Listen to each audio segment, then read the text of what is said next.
It was November 2019 when I first moved from Los Angeles to Seattle.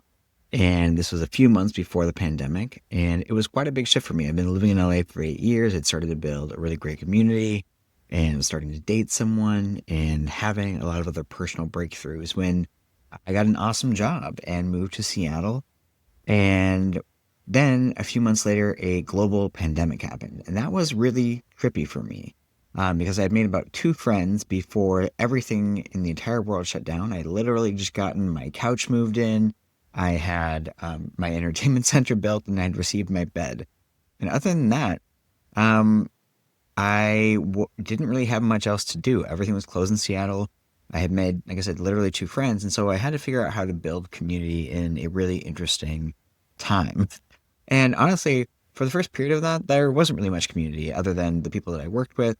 I spent a lot of my time going out and around Seattle because it's just absolutely gorgeous out here. It was the first time I ever got to experience a Seattle spring, which is just beyond gorgeous. Anybody who lives in Seattle knows about Seattle, knows what I'm talking about. But if you've never been here before, it's just there are colors and flowers that you will not see anywhere else in the world, all bundled up together, and you can just walk around outside and be happy and play a lot of video games. That was the other thing I did. But to actually create community can be a challenge for a lot of people if you're moving from a state or moving to a new city somewhere.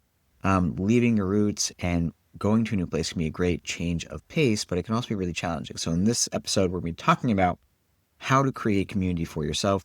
Some of the things that I've done, for example, have been really focused around doing things that I love, such as going to raves, such as going to weird spiritual things, or finding people in the biohacking community, or just, meeting friends out and about and creating little small gatherings. I think especially out here in Seattle, there's such a kind of interpersonal connected thing where people have little small parties in their homes or create cool events, especially as somebody who doesn't like drink much. I really like finding places that you can meet new and interesting people, which can be a challenge. So I'm always really fascinated by the idea of like third spaces where you can actually create an experience that isn't centered around drinking, but creates a space for people to connect and meet new people, right? Create these like warm spaces for people to connect, build up your social skills, and find new, dating partners or new friendships that you can build. So now we're going to talk with ChatGPT and just see what it says, what its thoughts are on creating friends in community in a new place. So here we go. Hey, ChatGPT, we are live on YouTube. So really quickly, like what are some key ways that you would recommend finding or building community when you're in a new city? Hey everyone, great question. One key way to build community in a new city is to join local groups or clubs that align with your interests, whether that's a hobby, sport, or professional network.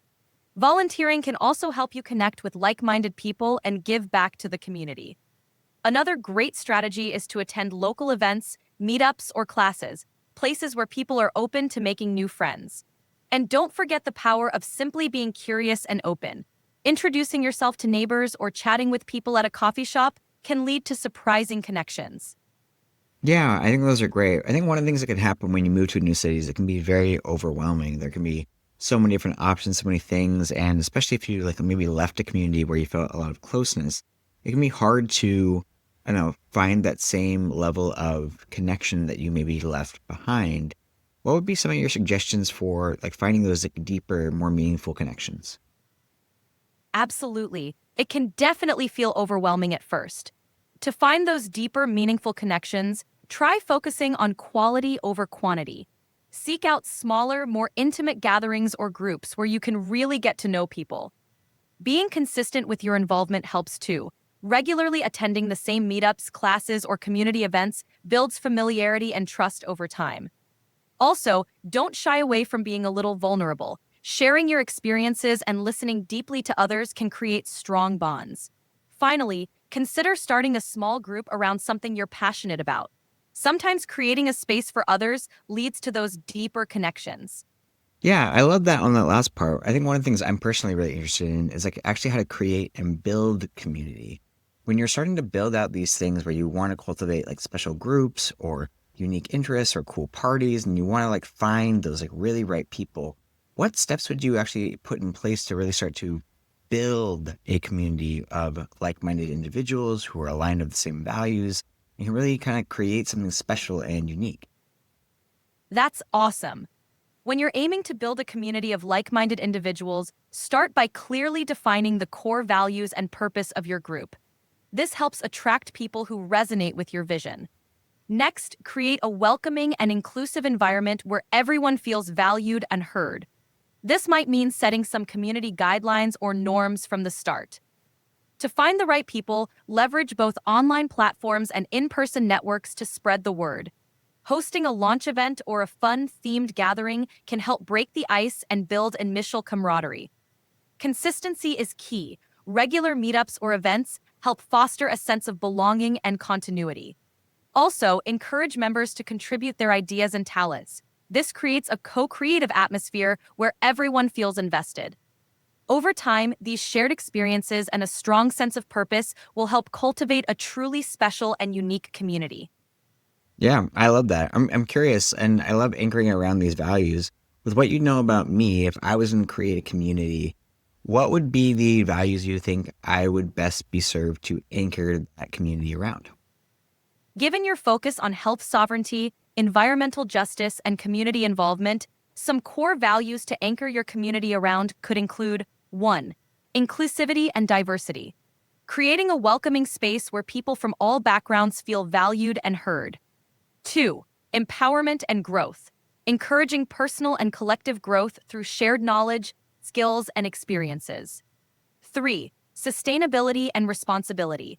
Fostering practices that promote environmental stewardship and sustainable living.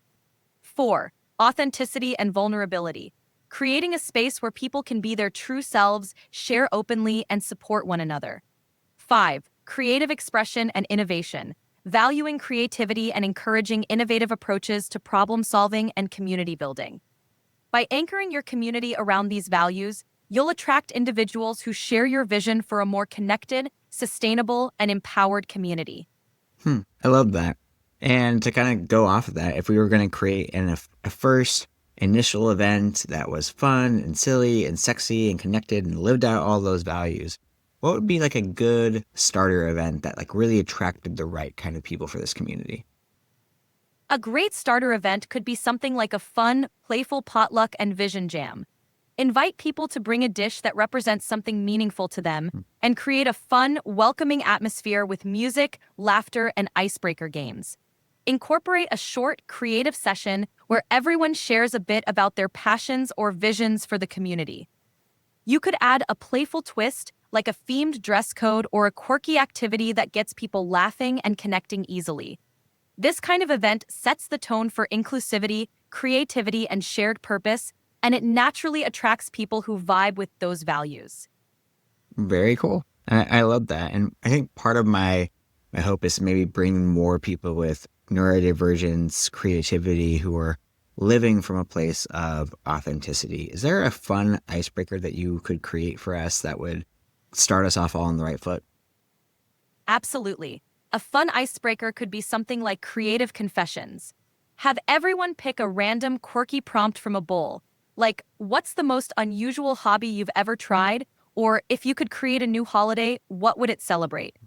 Each adding a little storytelling flair or a funny anecdote, this not only gets everyone laughing and loosens up the vibe, but it also gives a glimpse into each person's unique personality and creativity. It's a great way to highlight authenticity and spark connections right from the start. I love that. I think that that's super fun, ChatGPT. I guess one final question, and that's piece of, what's one question you have for me about this community that we want to create to kind of send us off into the end of this episode?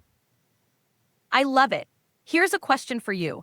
What's the one feeling or experience you most want people to walk away with after being part of this community? That core desired feeling can really shape how you build and nurture it. Thanks for having me on, and good luck with your community building journey.